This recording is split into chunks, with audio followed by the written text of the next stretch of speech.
Live? Yeah. All right, are we live? Are we live? Day 7 of New York Giants training camp. Hope we're live. We got some people in the chat. We got a USA chant going in the chat, which is always nice. We're USA. USA. All right, we're live. We're going to recap Day 7 of New York Giants training camp. The best day for the offense overall. Throwing and running. Like they ran the ball well. They continue to run the ball well in the first 2 padded practices they had. We are joined by the guys from the Just Giants podcast, the Football Grump, who's been on a lot of our draft and Senior Bowl coverage this past year, and then the Cranky Fan, who's co-host and was on a stream with us also. 2 streams with us at the Senior Bowl. One was Simple Man Radio, and then one stream you were phoning in through his phone. Special guest star, yeah. And then one was more regular. So you guys watch practice with us. We'll get into all of it today, brought to you by Bareburger. But, I mean, the story of the day is Daniel Jones. 9 for 10 with 1 drop. Like, I love putting the 9 for 10. Oh, was he perfect? No, but he had 1 drop. I like putting that in there today. Well, why'd he drop it? Yeah. So Daniel Jones looked good today, pushing the ball downfield. Kenny Galladay had 2 really tough catches. The contested catch on the sideline, which was 30 or so yards down the field.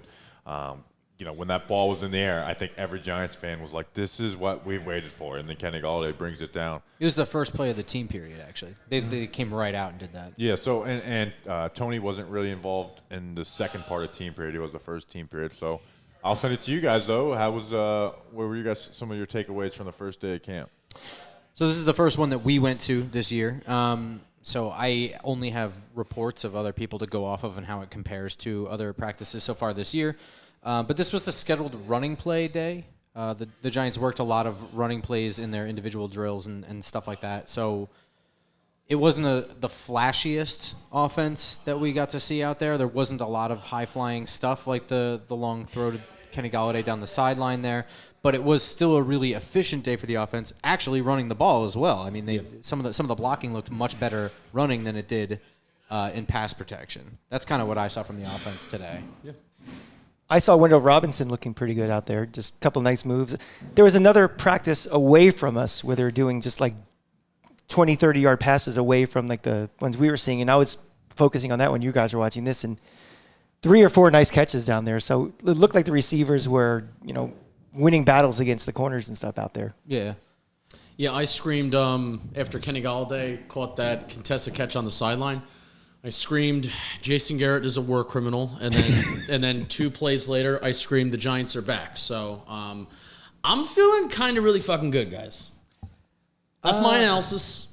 Feeling good. Well, it was the first day where you had a good mix of real gameplay, because even on Monday, running and passing, yeah. Monday they did some first and second like regular down stuff, but they were as emphasis on running. So the offense and defense both know like, hey, they're going to be running the ball first day of pads.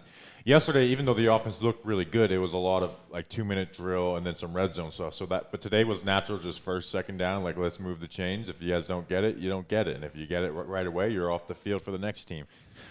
So Jones was spreading the ball around pretty well. David Sills has been making some plays. Julian said to us that we ironically like David Sills so much that we discount him when he's out there, but he's been running with the first team a lot. And then like the Galladay play, he followed it up with a curl route. I know that sends shivers down the Giants fans' spine, but curl routes are good to run if it's not your entire offense. Yeah. Especially if you mix it in with go routes. Yes. So like just following that, like it was Galladay looked really good today, coming off of a rest day yesterday, and that's 2 solid days in a row for Daniel Jones today without the mistakes. So they were mixing in the run as well too, and naturally not just design runs, even though they ran inside drills where they only ran the ball without the wide receivers and DBs out there. But the offensive line, run blocking wise, looks good. Like it's flat out. Like Saquon has space to move, Matt Breida has space to move, like to get in there. And we're repeating some takes from the other day, but. Saquon has an issue of not hitting the hole and wanting to bounce and being too hesitant, but that issue is much less of an issue if the holes are easy to see in front of him. Yeah, and this was the first time we got to see John Feliciano in pads today, and that was pretty good. I mean, the individual drills, he had back-to-back plays against Dexter Lawrence where he just pretty much put his face in the dirt. Yeah, and one-on-ones, and that was good to see because Feliciano, which I'm pretty sure it was more than just dehydration. 5, 6 days. I don't know if he was sick or what, but there's just no way that he was dehydration. He didn't practice on the 11-on-11 team drills, but in one-on-ones versus Dexter Lawrence, who had been having a good camp. Dexter Lawrence is getting low and trying to drive them back into the quarterback in one-on-one drills. And John Feliciano being smart, it's like, okay, I'm going to use your weight against you. I'm going to pop your hands off me, and I'm going to sit on top of you. Like, I'm going to dump you to the ground. Did it 2 times in a row. Yeah. It's one thing when a guy's doing that to you, and it's like, I'm going to get him this time with this move. But to do it 2 times in a row is pretty impressive for a guy who was essentially left behind for a week. Like wasn't a part of the New York Giants in their practices for a week. Do we talk about Evan Neal at all? I think we should. Evan Neal had this is the first time I've seen him, so maybe I'm kind of blowing this up, but I thought he had a pretty terrible day in pass protection. Yeah, one-on-ones were bad. I mean, Quincy Roche got him really bad one time. He just ran to one field and then realized all the team was running to one field and then parts stayed, so we didn't get a video of that. But Quincy Roche made him look bad, and then Kayvon Thibodeau beat him on a rep where he had a holding. The fact the Giants clipped that and then cut out the bad part of it, which I thought was pretty funny. So yeah, Evan Neal's having issues. Whether it's there's times where he's not punching, and there's times where his feet aren't. He's getting to his landmark, and his feet aren't continuing to move through the passer. So with Evan Neal right now, I'm not changing my expectations for what he is as a franchise, player, right tackle. But I have kind of come down to earth and like, okay, maybe he's not going to have the greatest rookies. He's not going to have a Rashawn Slater type of rookie season. It's his first week in drills too. Yes, and literally for 2 days in pads. So it's a long term, not worried, but short term, it's like, okay, let's this guy's got to prove it in the NFL. He doesn't walk in and is just that dude. It's just one of those things where when he was drafted, there was a chance that he could walk in and be very good right from the start. And he could be. You still got a few weeks. Let's see him in a game situation. Yeah, exactly. Too. So, but it's not cause for alarm or anything like that. But it is worth noting. He did not come right onto the field and just dump everybody on their ass. In fact, Quincy Roche is running with the 3s, I think. Yeah, Quincy Roche, who's having a great camp, but the issue is that he's running with the 3s a lot of the time, so he's not going against the best competition. In fact, we drafted 2 guards from UNC. They were both the backup tackles today. They were, Azuda was a left tackle and Marcus McKeithen was a right tackle for the second team. Which I don't know if that's a reflection on what we think of the North Carolina linemen, or if that's a reflection on just Matt Gano was out with injury today. Matt Parrott's the reflection on the pup. Lack of swing tackles that are on this team right now. They were already. Corey Cunningham got cut with the non-football. So we did a poll 2 weeks ago of who should be the swing tackle. All 3 of those guys are injured. When you consider Corey Cunningham, who's cut, was on the had an injury coming into camp. Andrew Thomas continues to just ball out. Like I'm in full bloom love, and I have been with Andrew Thomas, but I'm just, more and more in love. Like I'm getting braggadocious to people around. It's like, look at this guy I'm in love with Andrew Thomas. We saw some creative play design with Kadarius Toney in the Wildcat with Wan'Dale Robinson and Saquon Barkley in the backfield with him. I don't actually know what came of that play, but we also saw a really ugly pitch out. We found out that what it was. Oh, yes. We talked with Jordan Renan for the podcast on Friday. Okay. And he said Saquon just went the wrong way. On the pitch out? Yeah, and Brian Dable got into him pretty good. He's told him to get his head out of his ass or something like that. Well, wake up or something. That was in the first team period. In the second team period, they ran that pitch out to Barkley, and it went to great success on the left side. I think he ran to the right side that time. To the correct side. To the correct side. Uh-huh. Yeah. I was like, no, that was the left. And that was off the left tackle. That was like, oh my gosh, that was in space. So the Matt Breida had a play where it's like, that might have actually been a touchdown in a game where you just see his speed. So they're getting their playmakers open in space. That's the thing with Wan'Dale Robinson right now is I don't think Wan'Dale Robinson's looking like the greatest wide receiver out there, but he's getting open in They're space. Just using him a ton. Yeah, he's being targeted a lot. I don't know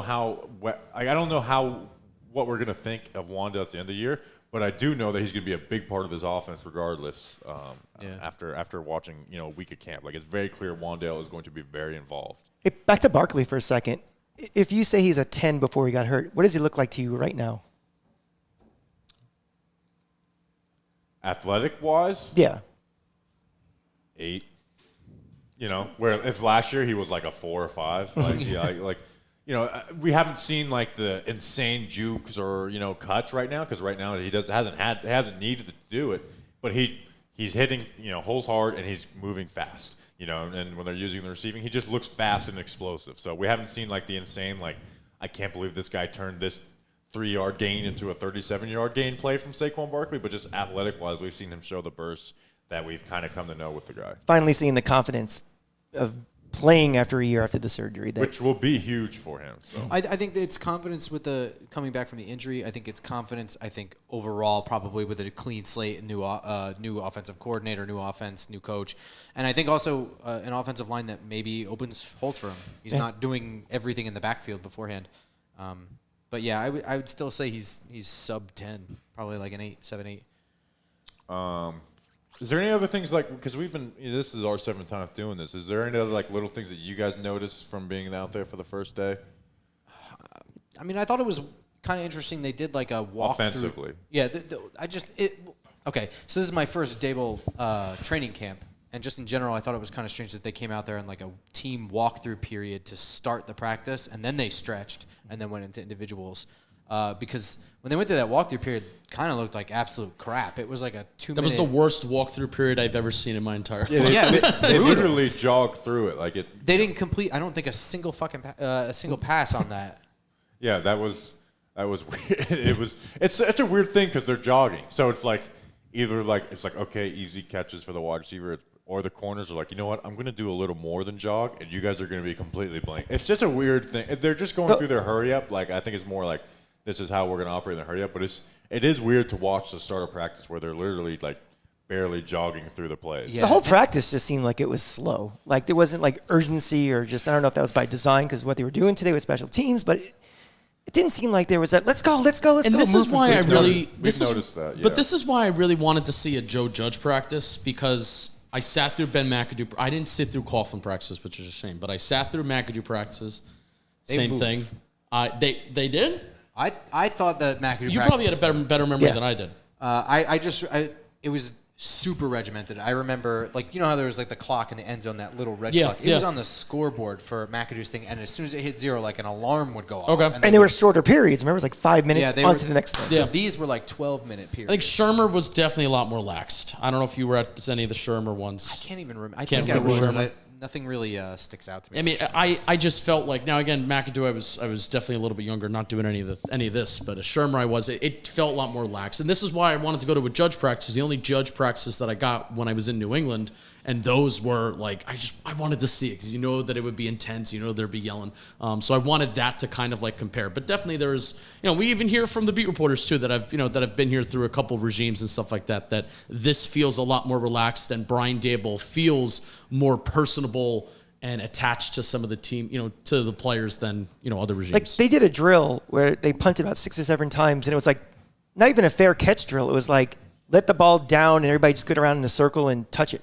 Yeah, the special team stuff was a little different today than we had seen in other days. We saw them working with a soccer ball where they were practicing on batting the ball that was going into the end zone. I thought that was cool. Yeah, that was a cool little gunner drill. They kind of had to they essentially threw the ball up and they had to catch it at the goal line and toss it back down. And it's the 1 or so.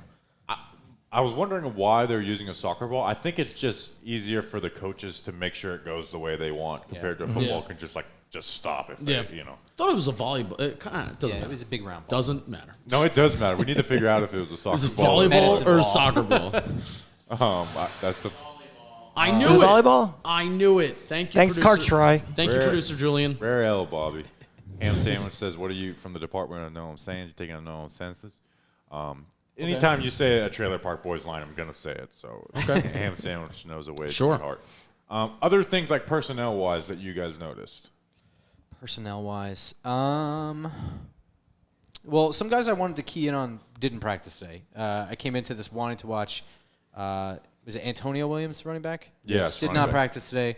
Hoping he gets better back because he was clearly the RB3 before. I wanted to see that with my own eyes. Rodarius Williams, somebody to see who would be the first corner off the bench when either Robinson or Jackson misses a game.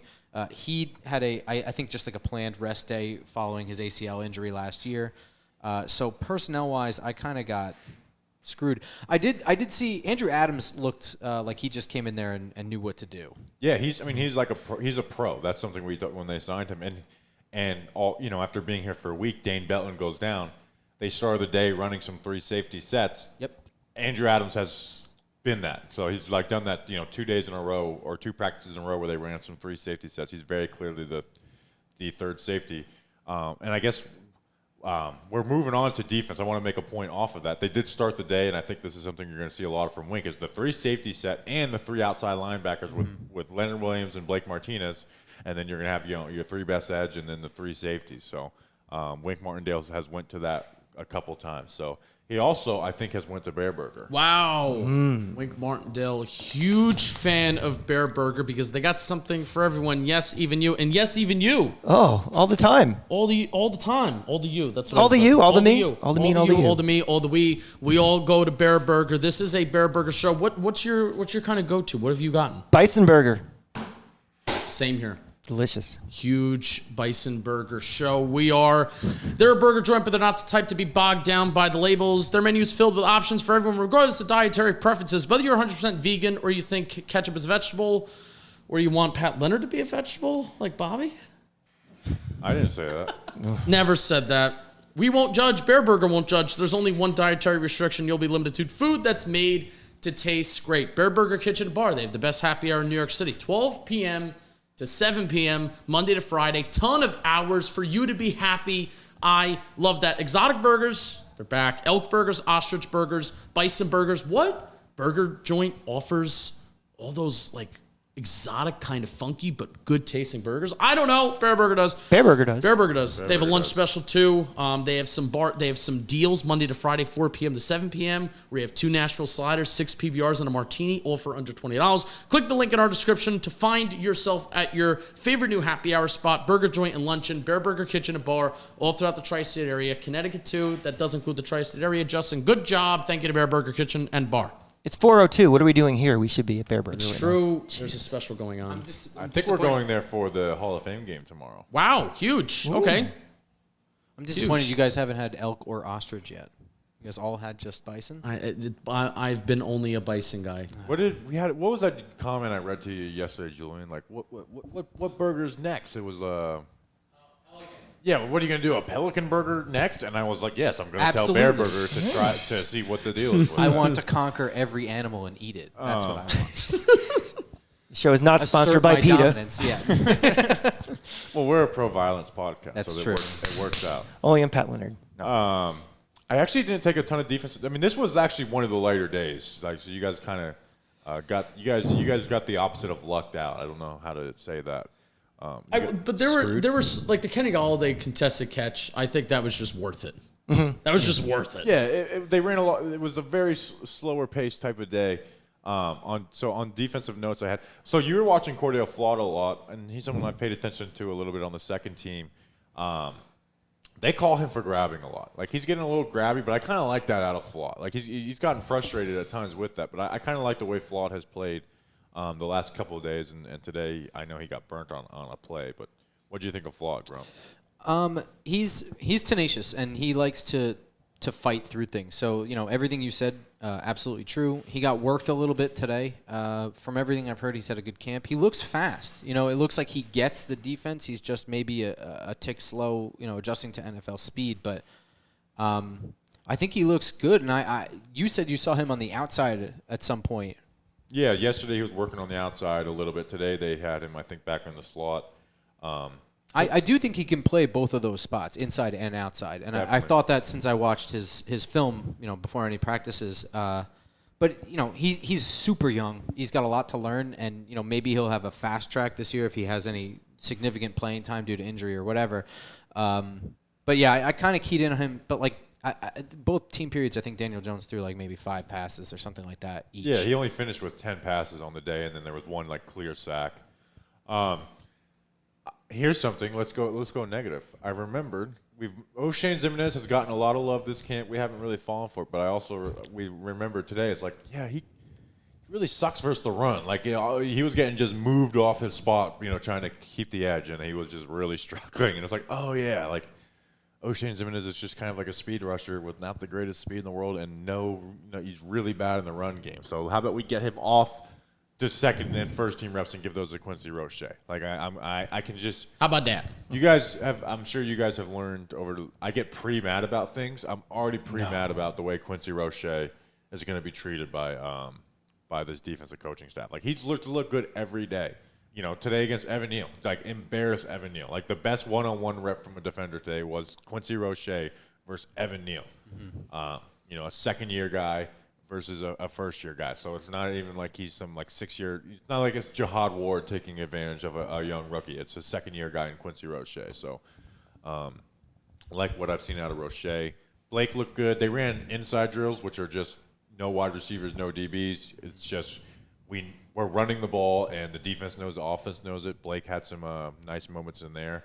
But I also, you guys heard me, I hate that drill with vitriol. Like, I think it's the dumbest drill in football. And every coach does it, but it's just, what point of a drill does it, like, hey, we're running the ball defense, so of course the linebackers are going to float. It just makes it impossible to run the ball. Mm-hmm. So I don't know if, it's almost like a drill to, like, piss off offensive linemen and running backs because it's just, like, no win for the offense. It's just like beat your man, you versus you beat him and see what happens. That's just Saquon running the ball the last 2 years anyways. Yeah. I watched Bellinger the last for some running block plays, and he looked good in that. So that was because the first 3 plays of it was like, okay, watching this as a team is useless. I'm just going to watch Bellinger. But Bellinger looked pretty good in the run game, so that was exciting. And I think his player profile projection is tomorrow, ? Yes. So, yeah, make sure to check that out. So I had a note that the skill position guys did a really good job run blocking. So the defensive lineman guys, they looked good in individual drills and in not the team periods, but just kind of like you said, those no wide receivers, no DBs kind of drills. Obviously, they all knew they were running. They looked good then. But in the team period, the Giants were able to run the ball pretty well. Yes. So Dan Duggan has been saying that Leonard Williams has been good all camp. Yeah. I'm not going to deny that. But when it came to the team periods, in general, the trenches were moving in one direction, and it was, for the offense. I think also I have a note. Wink was continuing to give them exotic blitz looks. Yeah. In the second team, they threw like an overload blitz on the left side that Tyrod Taylor caught, I think, with a hard count. Kind of hard to tell, but he caught them running before he was ready to snap the ball. He called an audible, which was like, was that a Breda screen pass or the Alex Breda, Boggan? the Breda up the one that went all the way up the sideline. Yeah. So he just dumped it off to Breda off an audible and took it. What was it, like 50, 60 yards? Yeah. It was a huge play. Tyrod Taylor, though, veteran quarterback, understands how to attack things like that, expose things like that, and I don't know. It was a good showing for both sides, I think. I have a question. Are we going to have any practices with another team, like the shared practices? Because it feels like this Wink Martindale defense is blitz, exotic pressure, very difficult to practice against if you're trying to install a new offense, and maybe facing in a little more, not necessarily a game situation, but like a controlled environment against a different defense, maybe. Yes, they have one versus the Jets, but yeah, like you said, like they're not game planning for Wink Martindale's defense, which is already hard enough to game plan for, but they're not game planning. So yeah, that's what we were talking about. I hope these guys play in the preseason. I'm not saying you go send them out there for a full half each game, but I think they guys should get a few preseason reps because Wink Martindale's defense is different than everything. So yeah, I think we saw the base package for one play today. Yeah. And I'm not even sure it was actually the base package because they snapped before I could really get a handle on the personnel. Right. All right. So let's we'll go for another 5 minutes. We'll answer some questions. Yeah, take some questions. People that have some questions. UBS Calzone says chances that Coughlin and Cam Brown making this team. I think Cam Brown might make it as a special teamer. Like I always say when people say someone's a good special teamer, I say name one time they've had a good special team play. But Cam Brown actually has been that guy. And then with Darian Beavers and Micah McFadden being drafted, the writing might be on the wall for Carter Coughlin. He could be out on his way out from the Giants. So I wouldn't expect that. That was actually a question I had for you before practice even started. He's going to sneeze. Is Chris Myrick going to make this team, isn't he? I'm surprised you guys didn't bring up the tight end room because I think just seeing it today and being like, wait, Andre Miller's the fullback, H-back, backup tight end, and like it's just a wild tight end room the way it is right now. It's, I would say, more concerning. Like Wild gives it like a positive, fun spin, and I think it's more like a downward spiral kind of situation. You know, we are happy that Daniel Bellinger didn't really live on the PUP list for more than about a day, but other than that, Andre Miller, a UDFA, being like a surprise bright spot as a H-back tight end role is probably more bad news than good news. He's technically not a fullback, but if you want to get a headline, you can just say, undrafted wide receiver from Maine is the New York Giants fullback right now. I mean, he kind of is. He was lined up in the B position at one point. So. Yeah, so I've seen him more lined up in the backfield as that H-back / fullback more than as a tight end, even though he's listed as a tight end on the roster sheet. And when he has the a first highlight team, yeah, definitely, but just overall, I've seen he's playing more tight end. Me and Justin did this exercise yesterday. Who are your 3 tight ends if you're having to do cut downs today? Ricky Shields-Jones hasn't practiced at all. So Daniel Bellinger's 1. Who are your other 2 right now? I don't want you to base it off of all of one practice. I guess maybe this is. Oh, I didn't even really get to see either. Is it Akins or Atkins? I think it's. I mean, It's Jordan Akins. Yeah. Akins. Like you're a UCF guy, Julian. Is it Akins or Atkins? Akins. Yeah, you said it wrong the first time that the don't Atkins listen to side. fucking Julian. UCF guy. That's why. The first time that I talked to him, he said Atkins, and he's going to take credit for it. Yeah, I mean, we didn't really see, and we still haven't seen Ricky Seals-Jones. No, he hasn't practiced since like day 1 or 2. It's hard to not say Andre Miller is in that group. Yeah, it almost seems like Andre Miller's the second lock after Bellinger. I'm going to say the third guy is not on this roster. Yeah, I think that's really the truth. That's disrespectful to Chris Myrick. But It's actually, yeah. let's see. How's Ellerson? Ellerson's been quiet. Yeah, after having allowed a start to camp and then even the spring where everybody was kind of hyping him up. Yeah, we haven't. It's one of these things at camp where you're going every day. If you're not watching something specific, then you're watching to see who sticks out to you, and Ellerson Smith hasn't stuck out. Yeah, I think his big noise is going to have to come in a preseason game.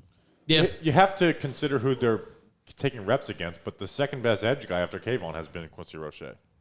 And Jihad Ward's probably been 3rd. Yeah, taking stock against who you're going up against, Ellerson Smith hasn't been always getting the first team reps. He should be kicking Josh Azudu's ass. Roy Mbatika was getting second team reps today. Yeah, he had a one-on-one versus Roy Mbatika today, and I recorded. I was like, this is going to be a great clip because Ellerson Smith's going to make him look silly, and Roy Mbatika won it. Yeah, that can't happen. No. A lot of people have said that he bulked up, and my initial thought when I saw him in person was that he doesn't really look bulked up to me. He looks just fairly tall. thin. He's just tall. He's the tallest guy in the edge group. Yeah. Is he 6'9" or 7? Ellerson Smith? Yeah. I think he's 6'6". 6'9" is Roy Mbatika, right? Yeah. Yeah, Mbatika. I want to know who's taller, Roy Mbatika or Austin Allen. How has Sandro Plaskino been doing? Great. I hate that he has been he's been the designated when the punter wants to punt the ball, he's going to catch the punts guy. Let's see all right, so we're gonna Sandro's making the team. Tony did not work in the team periods. the second team. The period. second one. period, yeah. Was there an official reason why, or he just didn't? I would hope it's rest, but after practice, he was they did a video of him joking, pretending to hold the mic and messing with Wandale. So hopefully, Yeah, I think it was just scaling him back because they've been working him hard. I thought, right? yeah.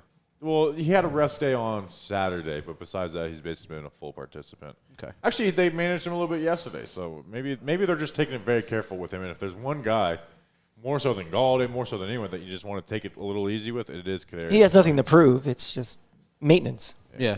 All right, you guys want to close it out? I'm going to get a link to your guys' podcast. Yeah, tell us about your show. What do you do? So What do we do? Oh yeah, what do we do? We have that we're coming up at the end of our off season here, right? So we're in the preseason stuff. We still do one episode a week, roughly. Maybe that'll change as preseason games are on weird days and times. But we have a whole bunch of new stuff that we're unrolling for the season. We're going to be really active in the college scene.